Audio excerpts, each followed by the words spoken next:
This conference will now be recorded. Okay, so I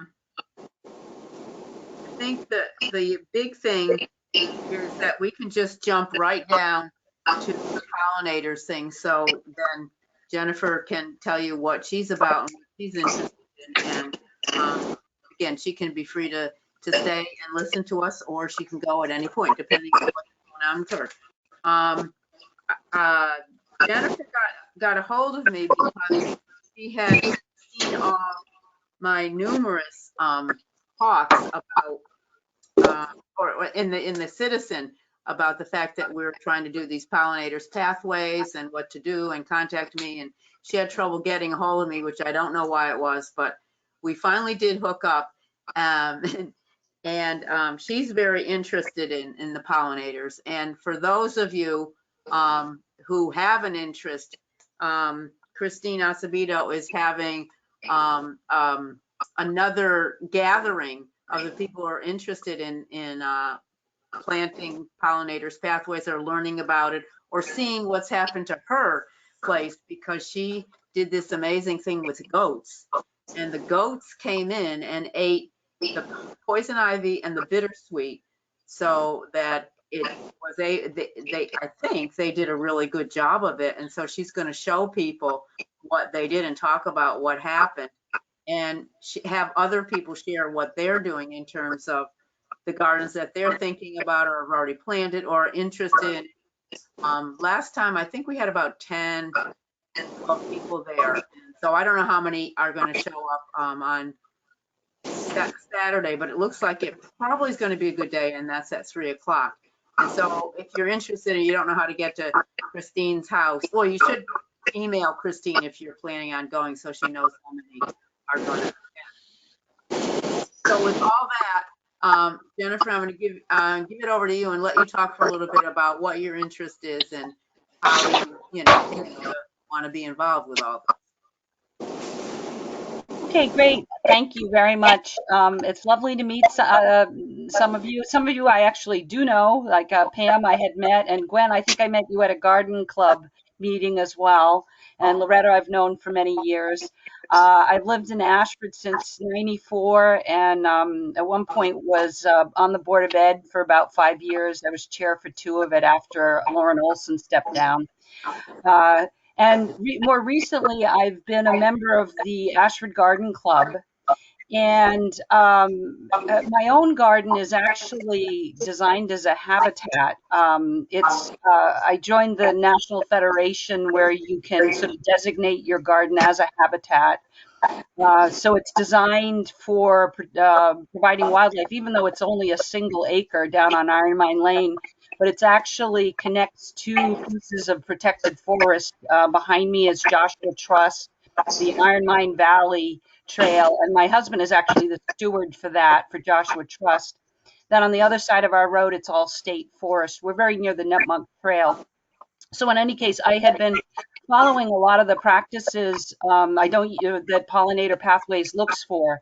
And seeing it was actually in the Citizen, seeing one of the early entries that you had put in, Loretta, from the Conservation Commission about Pollinators Pathway. And Marion Matthews, of course, on Garden Club had mentioned it several times, wanting more and more members to get involved with it who are on the Garden Club.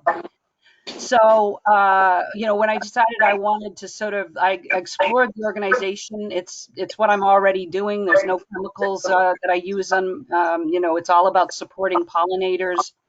Although my situation, unlike say Christine's, is that it's a heavily wooded, forested, a little 1 acre surrounded by woods. So I'd say it's a woodland garden and pollinator garden, as much as you can get when deer are constantly eating everything. But mainly a lot of native plants. And in fact, I spent this summer documenting all the cultivars along with all the native plants that I have. So that's all a long way of sort of introducing why I'm interested in the pollinator pathways. And then seeing that you guys were interested in it, as Loretta said, there was some communication problems where we didn't seem to be connecting. So at one point, I reached out to the national organization and said, hey, do you know who the organizer for the town is? Because the town organizer, what the town organizer does for each town that is, it creates a town presence website on the pollinator pathway. And so I asked them who the organizer was, and they said, well, we don't have anybody listed. Why don't you do it?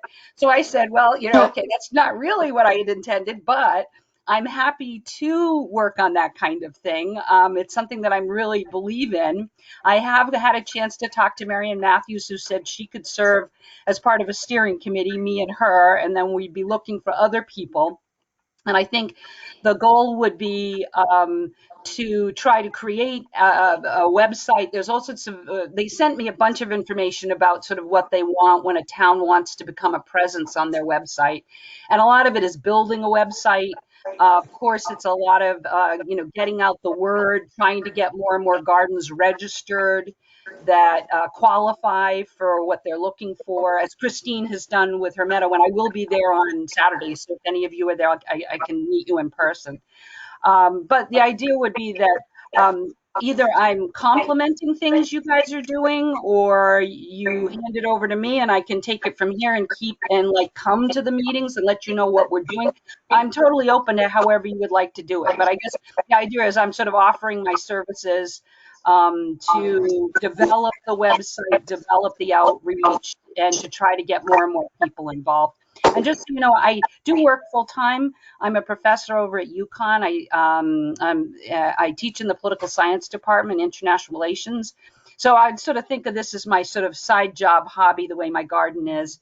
Obviously I'm not retired yet, so I can't devote full time to it. But I was thinking I would be able to, over the winter in particular, spend some time developing the things that we need for the website and thinking about how we could do more outreach. And so that's, I'm willing to sort of give my time at my spare time when I'm not working for that. And I should also say, I also want to know about some of the projects that you guys are working on, just even what you were saying, Loretta, about the projects, because of course there's so much linkage there. And I think Gwen had come to a garden club meeting and had tried to communicate some of those, and there was a lot of resistance. I don't know if Gwen felt that, or there was a lot of sort of people saying, well, what is this project? And we can't be in charge of it. And I think it would actually be good, because I am. A few years ago? Yes, Excuse yes, me. yes. Yes, quite a few years ago, there was an interest, and now there's a lot more. And Marion told me how great the meeting was at your home the other night. All right, good, good. Well, I think that's the thing, is that now I think we're starting to get more and more people. Marion was sort of the lone voice for a while. And I think now, I'm sort of supporting her position. And I think we have a couple new members who are also simpatico, who are, sort of trying to get I would say the people who are sort of set in the more traditional commercialized ways of gardening. I think we're sort of trying to drag them into the light a little bit more now that there's a few more of us in garden clubs. So in some ways, I'd like to come to your meetings also so I can be a go-between to let the garden club know, so that they won't be so resistant. And as Gwen said, that was a couple years ago. I think there's more members on the garden club now who are starting to tune into these issues of pollinator gardens. Well, that's great. And I think your idea of you being the coordinator is also great. And particularly since you are with the garden club, that you can be a good communicator between being that you're, the coordinator of this whole Pollinators Pathway program. You can get input from them regarding website so that they feel included. I don't think that Right. we're necessarily excluding them. Right. It's basically that this Pollinators Pathway thing is going great. It's really fast taken over around here, and many of the surrounding towns like Mansfield and Willimantic are very involved in setting up things and setting up programs and getting the word out. And at some point, I'd like to give you a whole bunch of the Pollinator Pathways disc that we got a couple of years ago now. I think we shared the cost with Joshua's Trust. Okay. And I will contact Caitlin, who has been involved in this, and let her know that you're the coordinator, and give her your email so she'll reach out to you. Perfect. About that. And I think in terms of, you may want to check, I don't know, Christine Acevedo is fairly busy now, but she's been very involved in this, and she might want to be on the steering committee too, or at least you can keep abreast with her, because I know she's really interested in, she's really involved in, she's the only one, I think, so far. I don't think Marion has registered her gardens. No, I don't think so yet. We were talking about that. I sent everybody in Garden Club after the meeting, I sent them instructions on how to register. So I think that's half the battle, getting people to realize that it's actually relatively easy to do. Right. And the other thing I think people are not aware of is it can be extremely small. There's no size limitation. The limitations are more, to have native plants and no pesticides. Right. And so that actually, I had a question. So just in terms of, any contacts that you have, I have clipped out when I saw in the newspaper comments on who was in charge of these efforts in surrounding towns. I've kept all that so I could reach out to them. But any contacts that you have for either Joshua's Trust or surrounding towns, yes, please do either pass my name along or you can email that to me, because I will do a lot of outreach, because I'd like us to sort of be also working with those towns, being aware of what they're doing, and that way they also know we're trying to participate. But a question did come up. I had wanted to register the town gardens, but of course, Jane Cersina pointed out that I actually don't know what the town practices are as to whether they use any pesticides on the lawn that surrounds the town gardens. Because of course they're just kidney gardens. So I need to follow up on that, because technically, if they were using any pesticides or even some fungicides, then the gardens themselves, that might have to be a campaign to get the town to stop using that so we could register them, because technically we couldn't register them as long as there's any sort of usage of that kind of thing in that area. So you're talking with the Public Works Department? Contacting the Public Works Department to find out, because the Garden Club, I don't, to my knowledge, we're not using any chemicals unless it's something I don't know about. No, I would be surprised if it was the Garden Club, but I would be surprised if they didn't use pesticides, the Public Works. I mean, Steve and I have had ongoing discussions, and at one point we even had Charlotte Pyle go and did a little seminar with the Public Works people about how to use something other than pesticides or toxins or poisons. And they were pretty resistant, I would say. Okay. So that's what I was afraid of. An ongoing issue. The other person who is also probably, I think, would be pretty interested is the head of the post office, because he planted all those plantings. And Marion and I had, you can talk with Marion about this, because he and I had talked about reaching out to him and saying, hey, how about if you do, a pollinator's garden? And that would be great to put that little sign up there and everything right in the front of the post office. Everybody would see it. Be a great way. So he's another person, I think, that might be interested in working with us, you particular, and talking about all of that. So good. It seems like, and that's great that the Garden Club is interested in. And Gwen, you're in the Garden Club, aren't you? Or are you not? I've been for many years. Okay. I'm on like 20 committees, but now that I'm working full time, I can't devote as much time to these committees. So Jennifer, you've got a lot of allies with Marion and Gwen and yourself. So you've got people who can be supportive to you and make your job maybe a little easier, because I know in the past there's been some reluctance, and maybe it's just that people didn't really know. They thought it was something a lot more involved than what we're talking about here, you know. And I know in Willimantic they have a lot of signs, not the discs that we have, but bigger discs that say Pollinators Garden. So there are a lot around, and it's exciting that this is going on. And I think the desire is to have the whole East Coast be filled with places that the pollinators can stop and do their thing and hopefully continue to thrive, which is what we need to thrive. It's a two-way street. So does anyone have any questions that they want to ask Jennifer right now, or you got her undivided attention? I just had a comment.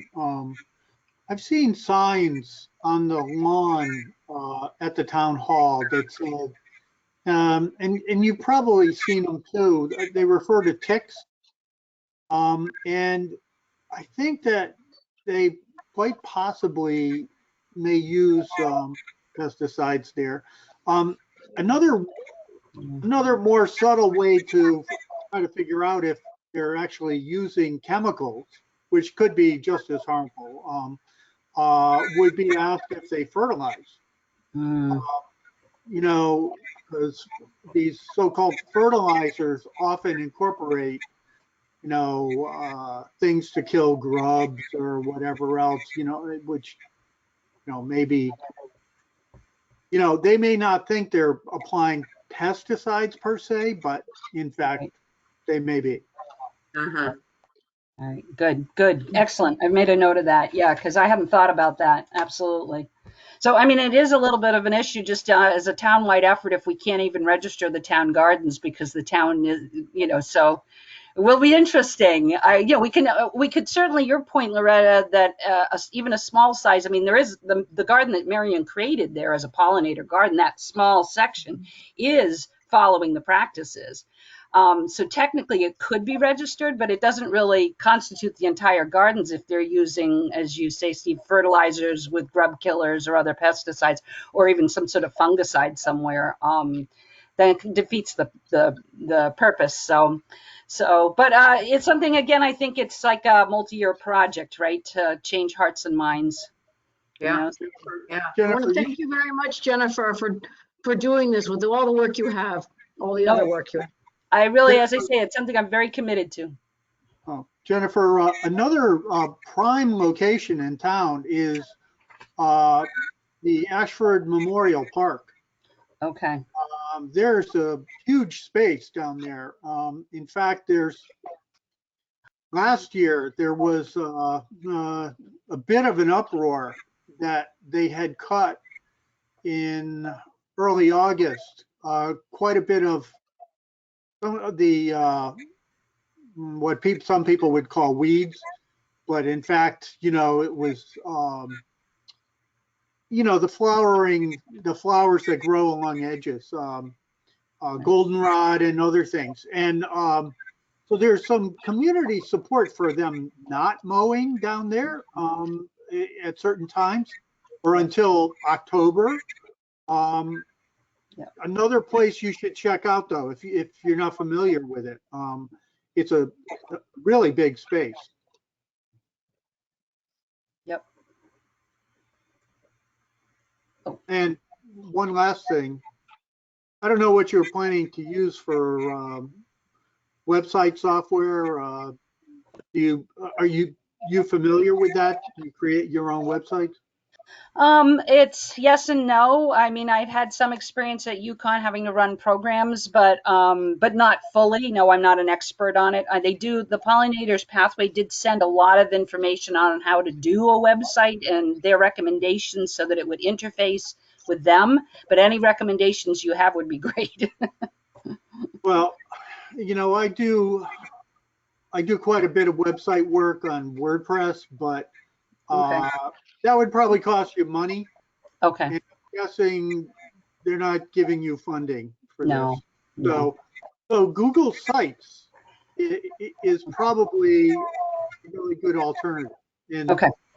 if you feel like you need some help, you can certainly contact me and I'll do what I can. Thank you very much. I really appreciate that. Sure. I have a question for you, Loretta, Uh-huh. and that is, I'm wondering if after things get rolling and there's actually a commission or a group, a designated group, if perhaps in the Citizen under the Conservation Commission news, if people would be willing to be highlighted as having a pollinator garden in their yard so that people can see, little photo of, that it doesn't have to be fields of things. And I think people like to see those things happening. Just a Uh-huh. thought. That's a good thought, and certainly that's something that would be relatively easy to arrange. And I know that Sherry loves it when we have pictures, because there's not a lot of pictures in the Citizen. So she feels it's a much richer publication if it does have pictures. So I think that's something that easily could be done. Jennifer could do her thing, and Christine would be more than happy to put, well, she's had pictures in because she had pictures of the goats. I think that was last month and the one before. So that's a great idea. And I think people would be excited to put some of that in, so that they can showcase their garden, so great. Yep, it's a great idea. All right. Well, Great. Well, thank that's you. great. Jennifer, thanks so much. I certainly appreciate your putting the effort in that, and I will pass your information along to Caitlin, and she might very likely give you a, we'll email you or something at some point. And I can also send you hers if she doesn't get back to you. Okay, great, thanks. And I think I will stick around just to hear what you guys are talking about. No problem. Okay, so next on the list is, I just wanted to update people on the homelessness stuff that we're doing. As you may recall, we're looking at the whole situation of homeless and really affordable housing, which kind of go together, because we're wanting to reaffirm our certification. And in order to do that, one of the have to things is a new part that they added, which is on homeless. And what are we doing, and how are we looking at it? How are we researching it? How are we handling any potential, or looking at what is our housing situation here in Ashford? And we have met a couple of times, several of us who are part of this group, with other townspeople, Pomfret and Thompson and Woodstock, to name a few. But the last meeting that we had was with our social service person, Melissa, because we wanted to check what she knew about this whole situation of homelessness, and if there was anything that she knew, or were there any potentials of people to be homeless, given the fact that they just, stop the ban so that people now landlords can proceed with evictions. And I know Melissa has said to me several times that there are people who are behind in their rent in Ashford. So that sets up a real precarious situation for a lot of the people who rent in our town. And then the other person who was also involved in that, who's not like part of our committee, was Jessica Miller, who's the senior housing director. And she, because of her position as senior housing, or the word housing in it, she gets a lot of calls from people, not only in Ashford, but throughout our area, about questions of where to go to find, affordable housing, or where to get shelter. So she's probably even more on the front lines than Melissa is, because I think a lot of people in town may not even know that we have a social service person, or may not know how to get a hold of her. I mean, there are very easy ways, but they may not know that. What we were going to do was going to set up a table at Family Day and have some information from the state agencies that are involved with this, because the state is offering a whole big program now to really look at and try and get down the number of homeless people that are in our state. So they have various regions around. In the region that we're in, one of our group meetings was with that director and everything. So she gave us a lot of information about what's happening with the state.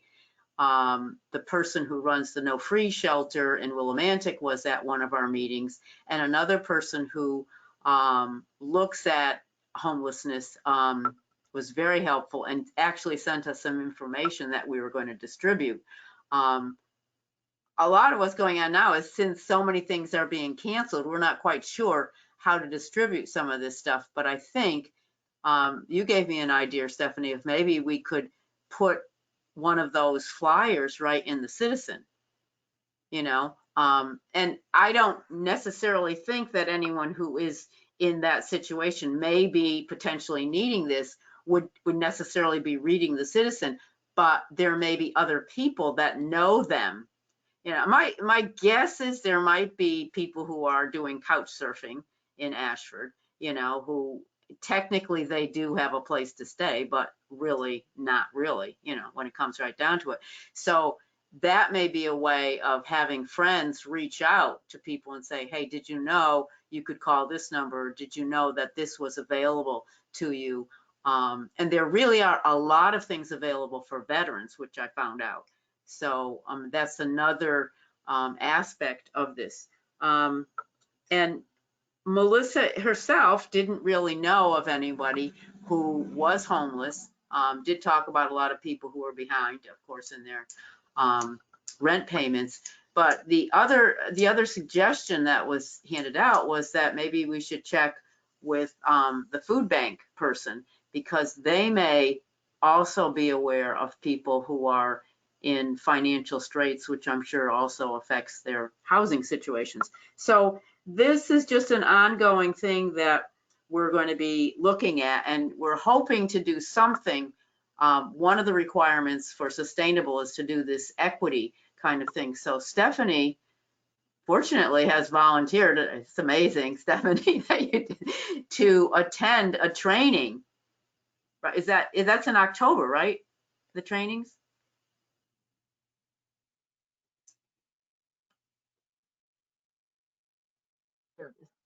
It's in October and November. Okay. I think there are 4, you said 4 trainings? 3. Okay. So she will be getting 4-hour training sessions. Yeah, they're 4 hours, right? Yeah.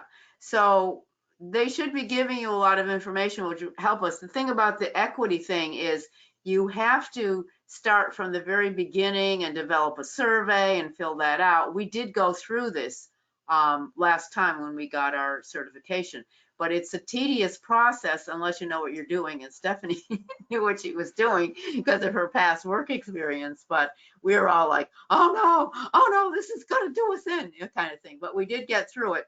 So, and Sustainable Connecticut does really help a lot. I mean, they don't really want to torture people, even though that's sometimes what it feels like. They just want people to be looking at a variety of issues and helping improve their town and improving communication between various people. And that has certainly happened with our group, because we have talked with people that we don't usually talk with. And one of the other people on the call was Susan Eastwood, who's with the Clean Energy. So she was interested in being on this too. And it's an open committee. Anybody can get involved. Most of the people who are working on it are part of our Conservation Commission, and it's certainly sustainable. Creating more sustainability in our town is a conservation issue, to be sure.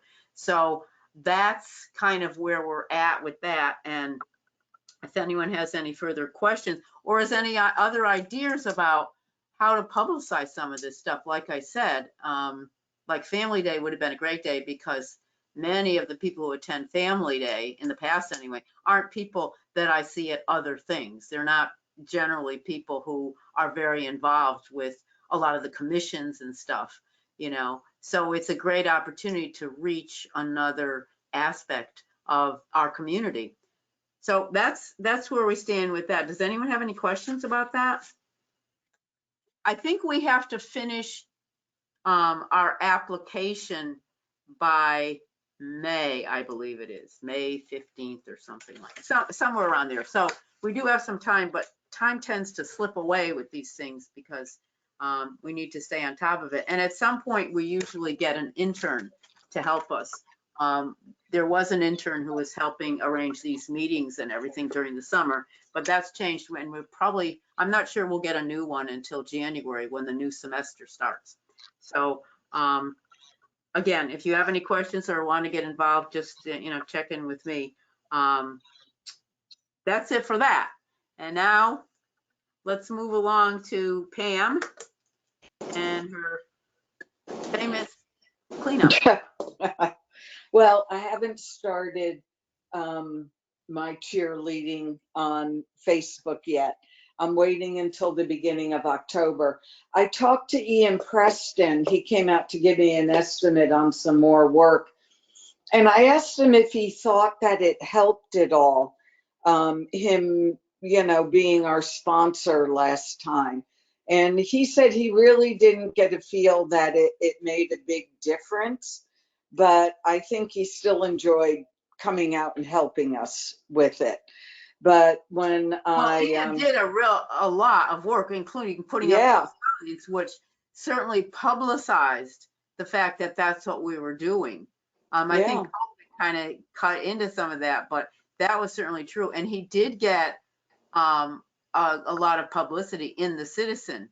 So that was another advantage that he had, but he probably didn't see much of a upsurge in his work. Well, and he also, I think soon after we did the cleanup, one of his trucks broke down. And so he wasn't able to get out and do a lot of work for quite a while until they could get a new one. And the publicity was good enough that the representative, Tammy from Tallinn, did come that day. She and her daughter cleaned up Bevington. No, that's awesome. Well, he asked me if we were going to be looking for a sponsor again. And I said yes, as soon as, I started my posts on Facebook, that I would ask, definitely the first post. If anyone wanted to sponsor, we had Terry's transmissions the first time. I will mention them. I'll mention Ian and just say, we want to promote and help local businesses, and the sponsorship, hopefully helps both of us to accomplish our goals. And I guess that's about it. That's where we are. I've got to get pickup sticks and, and I think Ian still has our neon vests. I got to get those back from him. But other than that, I haven't done a lot because it's a little soon. Yeah, and remember that I had sent that email to you that we can put up the information on the town website, and when you're ready to do that, there's no rush because we have a whole month. I just wanted to talk about it now because we'll be almost there the next meeting, and I don't even know when our meetings is because it tends to get rescheduled. Apparently our Monday night meeting is a busy night. And there's only so many meetings they can have in one night, and all that. So it may get switched again, and Wednesday may not be the best night for most people. And I totally was unaware of the Arts Council thing when I scheduled this meeting. So I'll try and check around if that happens again next time, and it's not the third Monday, then I will check and see if anything else is going on other days during that week. So we don't have to conflict with something that other people on the committee actually are involved with. So where does Ashford stand in terms of COVID right now? Well, does anyone know? Yeah, what I look at is the amounts that are listed in the Chronicle daily, the amounts, and Monday it went up 7 cases. And prior to that, for the 2 days prior to that, I think it was Thursday and Friday or Wednesday and Thursday, it went up 5 and 2. So that's like 14 cases.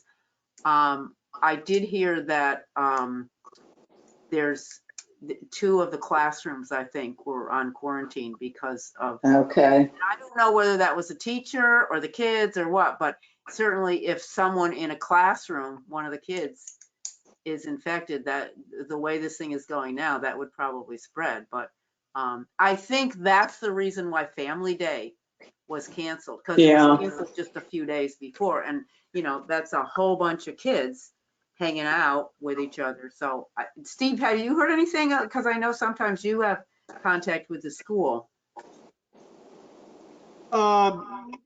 Well, my son's graduated from Ashford School, but Oh, okay. there have been threads on the Ashford Community Connection that talk about that. Probably nothing you want to read, but it's. I also look at the state. Uh-huh.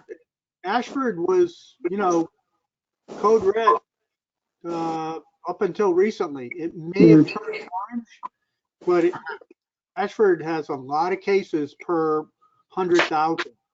Right. So it's not a good time. Right. Yeah, that's what I'm wondering about with people, coming and, us meeting with them at Knowlton to distribute supplies. I mean, even if we ourselves are vaccinated, I don't know. I guess the concern for me is just still out there that there must be a lot of people who are not still in town. Well, So my wife knows 2 people that have been vaccinated that breakthrough. recently. Yeah, it Well, the other happens. thing we can do when is to tell people when they come and pick up the supplies, we have a mask. Yeah, They need to wear, definitely. I mean, that's not total, but since we're outside and everything, if everyone has a mask on, that's going to cut down on some of the, Right. Yeah, it just might, I don't know, somehow change how we get together with people. I'll clean everything when people bring it back. But, or maybe even before I hand it to them, both times, just to be sure. I just think we have to, put in extra steps if we're going to be face to face with people, to make sure everyone's protected. Right. I totally agree with you, Pam. And I think we were not in such a surge a while back, but it just seems like things just really picked up. And, I don't know. We'll just see what happens. Right. Down in Willimantic, they have way lesser of a vaccination rate than we do. And they're having the food co-op downtown fair on Saturday, which I was a little surprised that was happening. But anyway, they're doing it, and each town makes their own decisions. But I think being careful is a really good point, Pam. So, and we'll Yeah, see. I'll stress that with them. Okay, Okay, that's and about it. a month is a long time in terms of this COVID thing. Things I know. at that point, I guess, because some of my friends are getting boosters already, I guess several people will already have their booster, whatever that means. So anyway, well, you're on that and you know what you're doing and everything. Going down to the new business, the open space budget, I think, as I recall, Christine was going to look into that. So since she's not here, we'll just switch that along to next month. And the next thing, I just wanted people to know that Yale Forest is doing a couple of fall webinars, and some of you may have already gotten their email. I already attended one Okay, how did it go? on Saturday. It was Yeah. fantastic. We had 8,000 people attend worldwide. It was all about trees, celebrating old growth trees. And we had a number of 6 different speakers, 4 different authors. It was wonderful. And I learned so much. I learned about assisted migration of trees with climate change to help these trees like red maples, sugar maples, to help them survive we have to have them move north or they'll die. I mean, just things that you never would think of like that. Can you forward the contact information or the webinar information for that? Sure, I think they've recorded it, and I think that you can click on it and listen to the old growth. And Mark Ashton spoke, and Robin Wall Kimmerer, who wrote Braiding Sweetgrass, and the author of Underland. But those caves, let's see, environmental justice movement is growing. This is just from some of my notes. from Saturday. So, I mean, thankfully I had a Saturday off so I could attend this. It was in the middle of the day. Lots of great information, and I could send the link to you. Yeah, it's the Yale Forest newsletter that comes out. And what Gwen is talking about is that was a special program that was with a couple of people who've written book. I think all three people wrote books about trees. And it was the Yale Forum on Religion and Ecology teamed up with the Yale Forestry School and the Yale Environment of the Humanities and Orion Magazine about trees. So it was like 4 different groups teamed up to produce this. Yeah, and that was a one-time deal. And it once you register, you'll be able to, I'm pretty sure, get the link because they were recording it. But then the other is a series of this one about the woodlands, future of wood building and climate change. I think it might be on a Thursday or something, but again, I don't know if those are going to be recorded, but you can register for any or all of them depending on what you want to do. But they all looked pretty interesting of what's going on, and they do get good people. And as Gwen said, that one was well attended with, what did you say, 8,000 people? 8,000 people worldwide. So it was a different time zones for everybody. Right. You did not see all their faces on the screen. Luckily, it was just the speakers on the screen. Oh, too bad.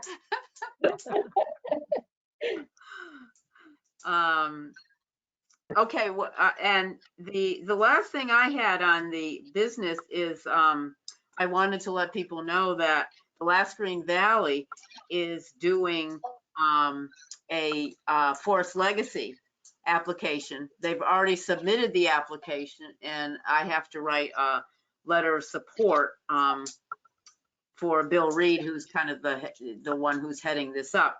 It's 821 acres, and it covers property in Union, Ashford, Mansfield, Chaplin, and Sprague.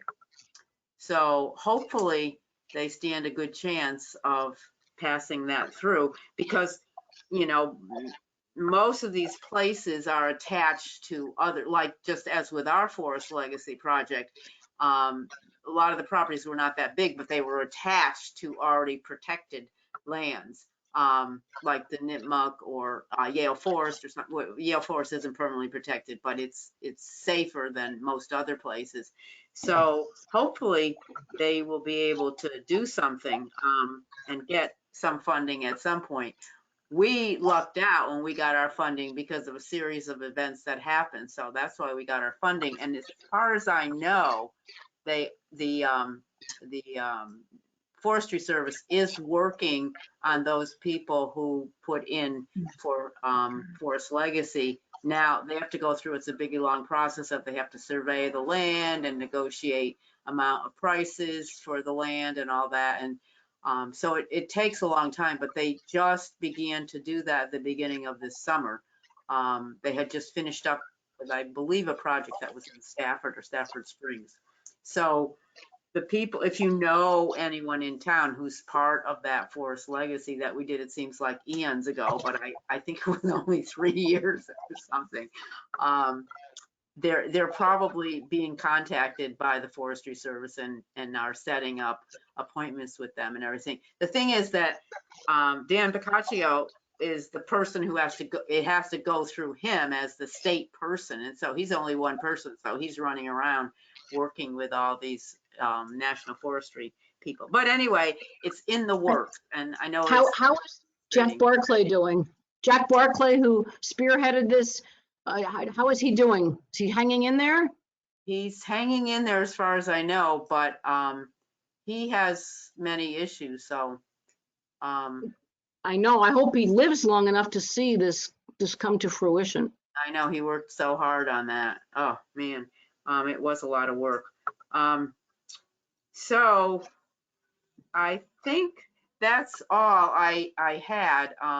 If anyone has anything else, I mean, technically, this is a special meeting, so if nothing is on the agenda, we can't really talk about anything else. But if somebody has something that they want to talk about or something that we could put on a future agenda, we certainly can Jennifer, put you on the agenda, whenever, and see, if whatever, however we can assist you to make it easier to get this going. But if anybody has anything else, and I think we'll probably be talking a lot based on what's happening COVID-wide with how we're going to handle this trash pickup, cleanup thing. And I guess a lot of it depends also on the weather, because everything, there'll have to be a lot of dieback, or else you can't see so much. The beauty of that is you can't see in the trash, but there's so much of it. But I understand that the law just passed that they are going to put a refund thing on nips. Oh, thank goodness. Because you can't get a refund, but you have to pay extra for the bottle, for the container, however that's worked. So that is going to go for looking at recycling and trash cleanup and everything for the state. So it's a way, the state is actually going to get some income from this. Of course, it doesn't help us in terms of, they're just going to be more of these little bottles around, which I think everybody says that's the biggest thing you find. No, it's awful. Little, so they don't take up as much space, but it's unbelievable how many of those nips are around. So The good news, they just put a tax on those nip bottles. I just read it. A right, new law. right. So that's progress. So I guess if nobody else has anything else, we can close for tonight. And appreciate everybody coming. And if you have any concerns about anything, you can just give me a call. And Jennifer, I will, oh, you have everybody, I think's email. When I sent you the agenda, you have like Steve's email if you want to get in touch with him. So you're all set. And I will send out the link for the Yale Forest.